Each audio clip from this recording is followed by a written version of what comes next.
Hi people, how are you doing today? Right, we are talking Falco, we are talking boots. Now then, are you one of these Falco people who have one of the Mixto boots? Well, if you are still slumming it with the rest of the losers with the Mixto 1, 2, 3 or 4, guess what? Number 5 is here and ready to go.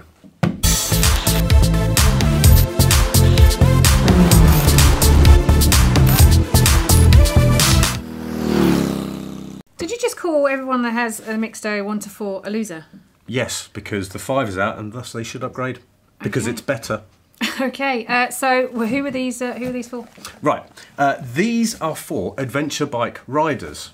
Okay, as you can see, it's got the look, it's got the buckles on the side, but not necessarily proper adventure bike riders. And I know there's a very small percentage of people who actually go and buy expensive adventure bikes and actually do off-road, and bar maybe a little bit of, you know, mucking about here and there.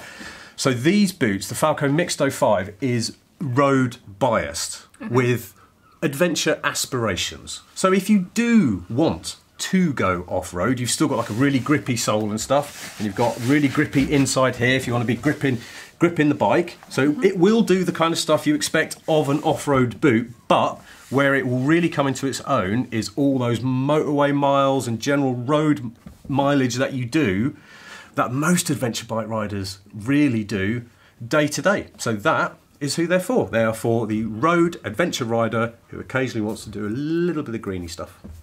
So I do believe that these would be perfect for the courier folk.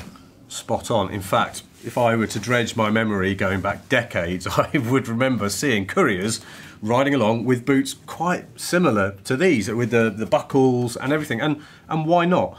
You know, the amount of mileage they do in all weathers, all year round, you want something that's going to last, you want something that's going to have a big chunky sole, like this one here, that's going to last a long time, and this kind of boot is actually perfect for them. So yes, you're right. I am right, I'm correct. So tell me about what they are made of. Mostly the outer is made of something called micro synth, which is like a man-made leather. It's all oil treated to help keep it waterproof, and then we have this kind of also pseudo suede, I like to call it, because you can see it's down here as well. Well, there's a fluffier bit here, and then there's a slightly less fluffy bit here. And the good thing about this is, if you were to put actual suede on a bike boot, it probably lasts about 2 months before. So it's not actual suede? Nope. No. This is nice and soft that it can kind of protect your bike. Well, yeah, we see here you think. One thing adventure bikey type riders do every now and then is to like to stand up. Yes. And if they are actually adventure biking, they'll grip. Imagine these are my feet, and then the bike's in the middle, it'll kind of grip tight. That's what I do whenever I go off-road, mostly through sheer terror at falling off. But that will make sure it doesn't damage the bike. You are absolutely right. Nice touch. I like it. So tell me about the sole. Sole is a high grip, non-slip affair. As you can see, lots of chunkiness here. I mean, that is going to last a good while, I would say. Grip in there. Yeah, and also, if you have a look here, what's that? D3O. And where are they? Where are they? They're here. Yeah, oh, very funny. Ankle cups. Ankle cups, yep. Yes. Okay, so I've got the ankle cups there. It's got a PU hardened heel, so a kind of reinforced heel. Obviously, we have a gear change pad on this side, and that's more of a matching one because very few bikes have gear change on the right-hand side. And altogether, it's quite a well put together boot, isn't it? Even the buckles have a nice to them. They do. Yeah. Like that. And you know, there's no kind of metal in these buckles, so for them to be so, that's really great. And also, there's actually quite a bit. If I was to undo one here, there is actually, you can see here, there's quite a bit of adjustment available, which I think means if you know, I don't know what size these are. If these are a size 10, but you're a particularly fat-footed size 10, or you just want a bit more comfortableness, you can actually adjust it how well it's tightened there. So that's very good. That's right.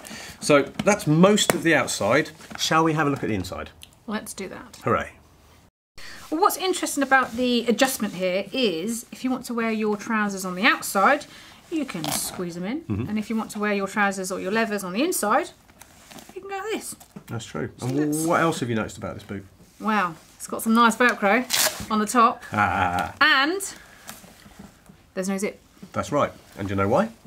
Why is that? Because these boots don't need them, which, you know, I mean, I suppose you could say stuff like that's less maintenance. You don't need to keep a zip happy here, but you don't actually need it. And also, it does also make it easier because of this Velcro thing up here.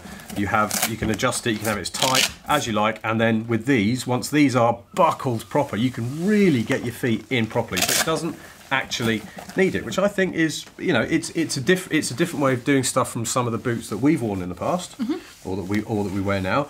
But it's perfectly relevant, and it's okay because it's the kind of thing that's been done for years. And with some stuff, if a boot doesn't need a zip because it's got awesome buckles, you don't need a zip, and that's that. The big news inside, there isn't really a huge amount to talk about inside, apart from we have the storm flappy thing here. Storm flappy, yep. To stop water getting in, and we have a kind of high-tech waterproof membrane, and it's a really like super advanced one in this boot, and that is what helps keep the whole thing waterproof. And whilst we're talking about those kind of things, these are these are also EC, so Europe and UK, fully certified, all up to the absolute latest standards. So there's peace of mind there as well. I know, right?